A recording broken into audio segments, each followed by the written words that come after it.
As I hike on the kick-out reservoir and sit down at a beautiful settings on the rocks with glaring sun throwing tremendous amount of heat and light, showing its power in mid-80s. Reservoir is beautiful. Various ducks are floating. Gentle breeze. Everything creates a beautiful atmosphere. As I sit down to meditate,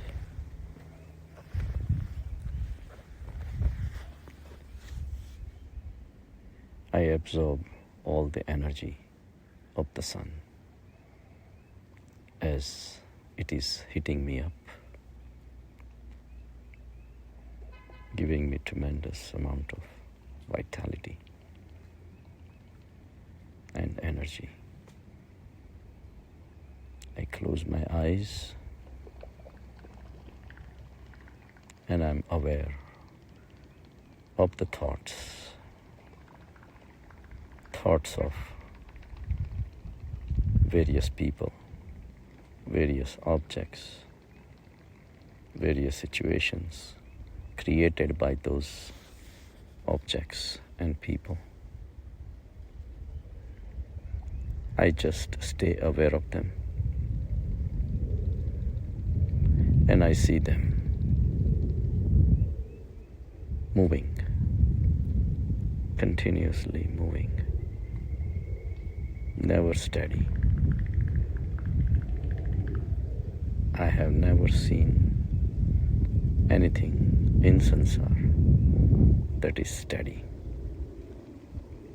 Anywhere I go, something is moving all the time, whether it is a small brook or the birds or even the breeze. Something is moving all the time. There is so much movement. There is so much energy behind this movement.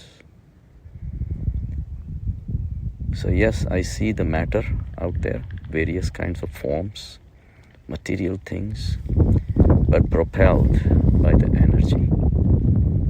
So energy is the real force behind it. And energy converts into matter. Sun energy creates the food for us, which is material to us. And matter evaporates into energy again. All this interchanging keeps taking place. So what is in front of me is a play of energy and matter. Keep on dancing. Keep on converting into each other. Source of energy, I don't know.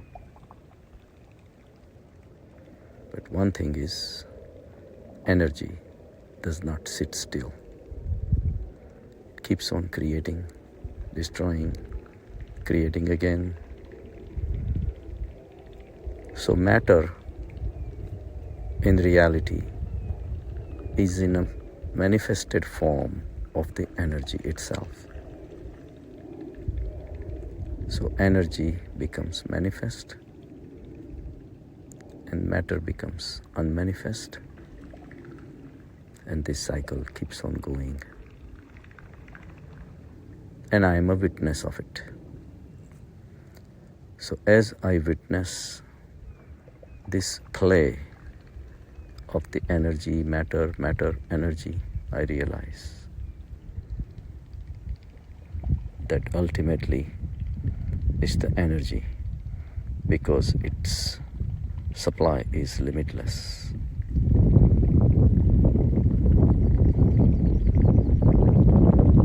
So I am literally aware of only the energy. If I disregard the form, the matter, it's nothing but a dance of energy which has been perpetually going on. Same energy that created Alexander the Great or Genghis Khan also created Buddha and Mahavir. All these creations keep on changing the forms, but energy behind it stays the same.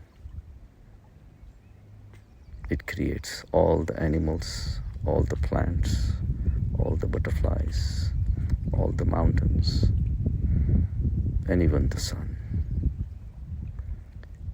Just like when I go to sleep at night, I have nothing with me. But when I do see a dream, it's my own mental energy, my own mind that is creating various people, objects, situations. I can create a lot of things. I can travel millions of miles into the galaxies and stars. I can imagine, depends upon what I imagine, I can travel anywhere. But I never leave my bed. Same way, in meditation, the one that is witnessing is only witnessing a dream created by its own energy. So the sansar that I analyze now is only a dream of the consciousness, which does not travel anywhere. Consciousness is infinite. It has no place to travel to. Only the energy travels and gives an illusion of motion, but even energy is part of this vast consciousness. It just creates an illusion of going from one place to another, but wherever it goes, it is still within the confines of this infinite existence.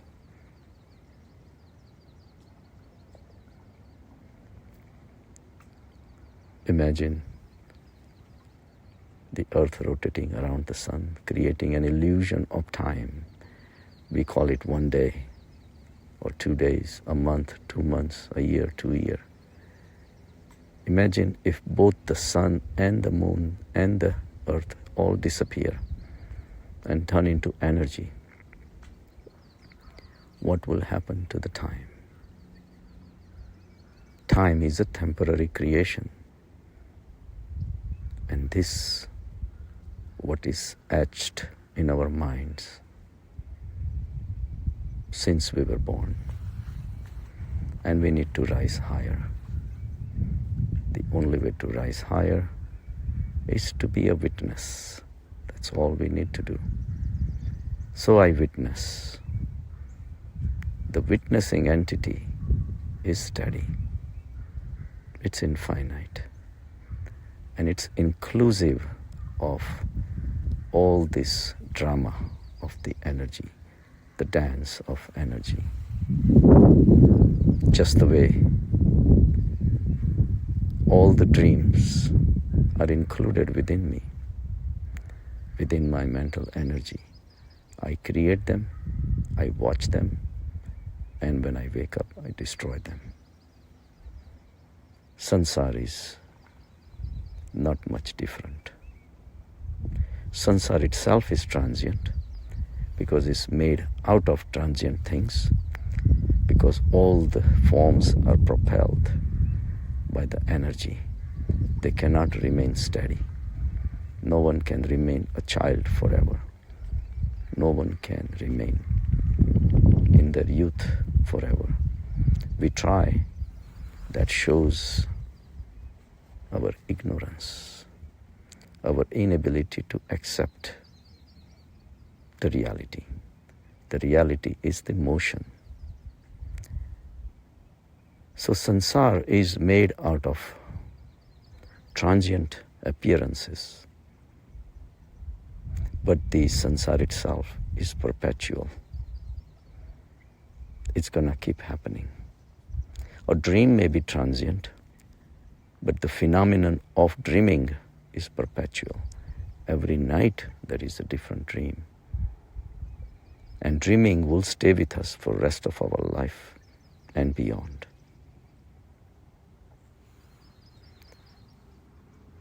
Sansar is a product of the infinite consciousness, and all the products of an infinite will also be infinite. So sansar itself is made out of transient things, just like the dream objects, dream people and dream situations are transient. You wake up and they're gone. But the dreaming continues, same way sansar will continue perpetually. It's integral part of the consciousness. Accept it and stay above it, realizing that it is a trap in the sense it mesmerizes you. It creates an illusion of something happening, something worth grabbing, something worth acquiring. No.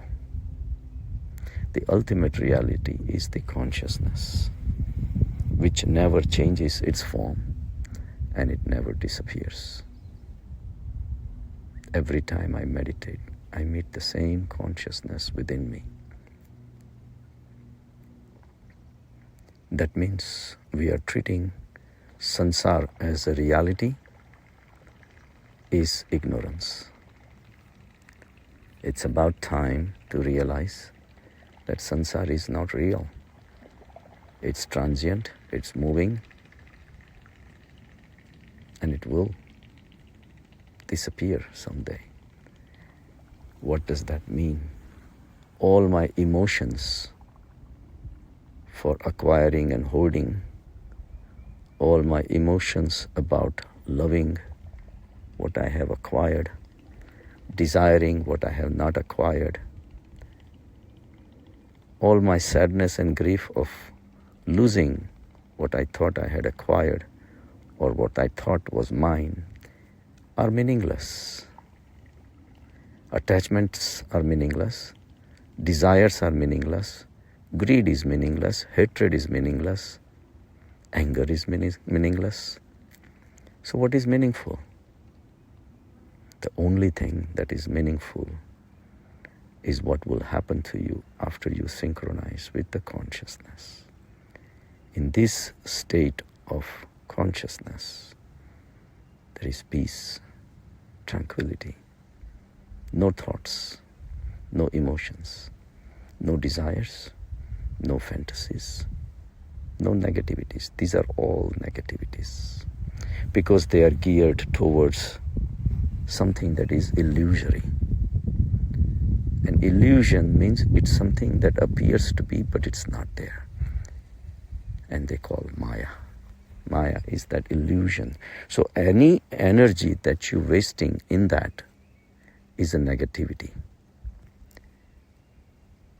So any energy you conserve, realizing that you're draining the energy into an illusory sansar is a negativity, you conserve it. You change your attitudes.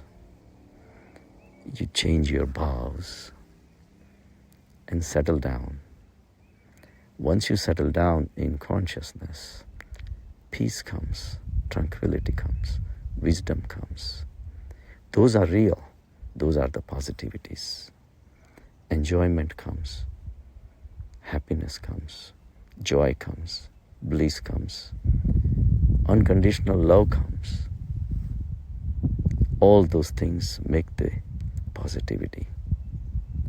One positivity combined with another positivity, and it keeps on multiplying. But negativities are also multiply. You get trapped into one negativity, multiply with another negativity, it doubles, it triples, it multiplies your negativities. You want to eat unhealthy foods, and you combine with alcohol. Both are sources of your pleasures. So one you are multiplying with the other. Your desire for someone, desire for a physical attraction, go to the bars or the dance floor. As you can see, the lights are dim, does not let you think of the reality.